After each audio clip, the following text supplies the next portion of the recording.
আমি বুঝতে পারি নাই যে আপনি পাতার মধ্যে শুয়ে আছেন। আমি গরিব মানুষ, আমার মাফ করে দেন। ঠিক আছে, তুই আমাকে দেখে কোনো ভয় পাস না। আমার একটা ভালো গুণ আছে, আমাকে যদি কেউ ঘুম ভাঙিয়ে দেয় তাহলে আমি তার মনের ইচ্ছা পূর্ণ করি। বল, তোর কি মনের ইচ্ছা আছে সব কিছু আমাকে বল, আমি তোর মনের ইচ্ছা পূর্ণ করব। ইচ্ছা, গরিবের আবার ইচ্ছা আছে। তারপরও আপনি যখন কইতাছেন আমি আপনার কথা বিশ্বাস করে চাইতাছি।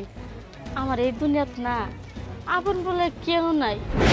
আমার যদি ফুটফুটে একটা মেয়ের সন্তান দিতেন আমার খুব ইচ্ছা পূরণ হতো, মনের আশা পূর্ণ হতো।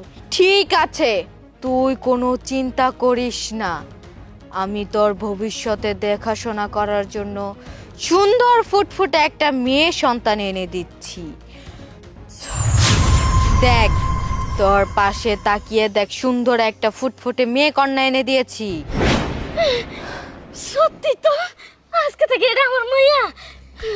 বল, আর কি চাস, আর কি মনের ইচ্ছা আছে, আমি সব পূর্ণ করব, বল তাড়াতাড়ি। মাঠে পড়ি, আমার মনের ইচ্ছা তো পূরণ হয়েছে মাইয়া দিয়ে, কিন্তু ওর তো একটা ভবিষ্যৎ আছে।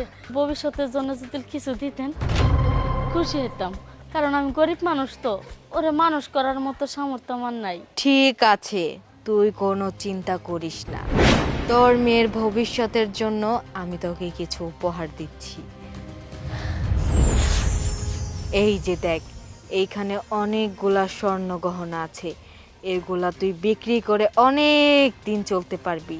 এই নে। ঠিক আছে মাটি পড়ি, আজকে আমি যাই, কিন্তু আমি তো যাবো, আপনার তো ঘুম ভাঙাই দিলাম, এখন আপনার কি করবো আমি? আমাকে নিয়ে তুই কোনো চিন্তা করিস না, তুই তার কাজে যা, আমি আবার ঘুমিয়ে পড়ছি। যাই হোক, মাটি পড়ে চলে গেছে। মারে, তোরে নিয়ে আমি অনেক খুশি হয়েছি। চল, তোরে আমি বাড়িতে নিয়ে যাই।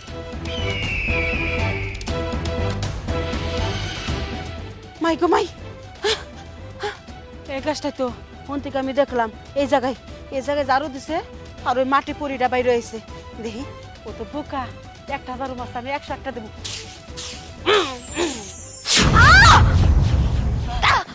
এই, তোর এত বড় সাহস, তুই আমার ঘুম ভাঙালি কেন?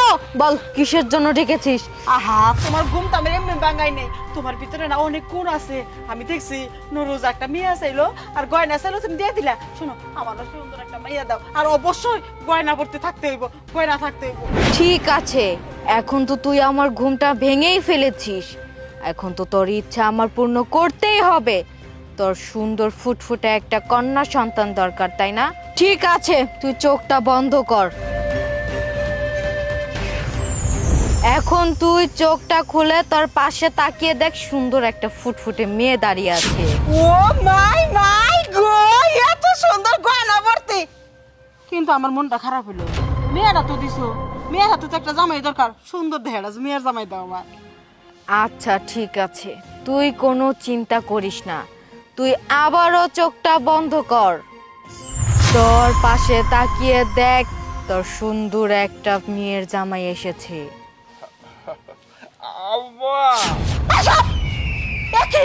প্রতিবন্ধী কে? এই যে পড়ি, আমি তো প্রতিবন্ধী জামাই চাই নাই, আমি সুন্দর একটা জামাই চাইছি। একদম আমি কি করবো? আমার কোনো ক্ষেত খামারে কাম করা পারবো, হাল পাবা পারবো না, কোনো কাম করা পারবো, আবার মেয়ে সেবাই তো করা পারবো না। চুপ কর, তুই কি আমাকে বলেছিস সুন্দর ফুটফুটে ইয়াং একটা জামাই লাগবে? না, তুই তো শুধু বলেছিস যে তোর একটা জামাই লাগবে, এর কারণেই তো আমি এই জামাইটাই চয়েস করে এনে দিয়েছি। বল, তোর আর কি ইচ্ছা আছে?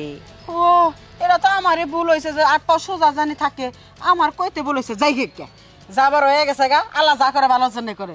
আমার লাস্ট ইচ্ছা, শেষ ইচ্ছা, আমার খুব মনে বড় আশা, আমার খুব শখ, আউস হয়েছে তো ফুর্তি হইতেছে। আমি সারা জীবন বইরা মাসের বাড়িতে দাসী বান্দি করে রাখাইছি, কাম করে রাখাইছি, কামের আমার কত অপমান করছে, মালিকরা কত বকাবাজ্য করছে। আমার খুব ইচ্ছে যে আমার একটা কাজের বউ দিবে, আমি ইচ্ছা মতো কাম করে নেবো, আমিও লাগতাম, আমিও গোতামো, এটা আমার স্বপ্ন। এই স্বপ্নটা আমার পূর্ণ করে দাও। ঠিক আছে, তুই চোখ বন্ধ কর, এক্ষুনি তোর চোখের সামনে কাজের মেয়ে এসে যাবে। কথা করে আগেই বন্ধ করছে যে। তাকিয়ে দেখ, তোর সামনে একটা কাজের মেয়ে হাজির হয়েছে। ম্যাডাম কোনো কাম করা লাগবে কোন আমি কাম করে দেই। এটা কি দিলে না, এটা কি দিছে না মানে? তুই তো আমাকে বলিসনি যে তোর অন্ধ কাজের মেয়ে দরকার নেই, তোর ভালো কাজের মেয়ে দরকার।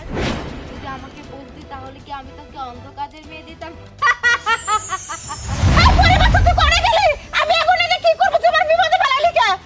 ম্যাডাম কাম করা লাগবে নাকি? মা তুমি ভালো আছো? তোমার এনেছো এই গয়না গয়না নিয়ে বেঁচে খাইবার পারবো। চলো ম্যাডাম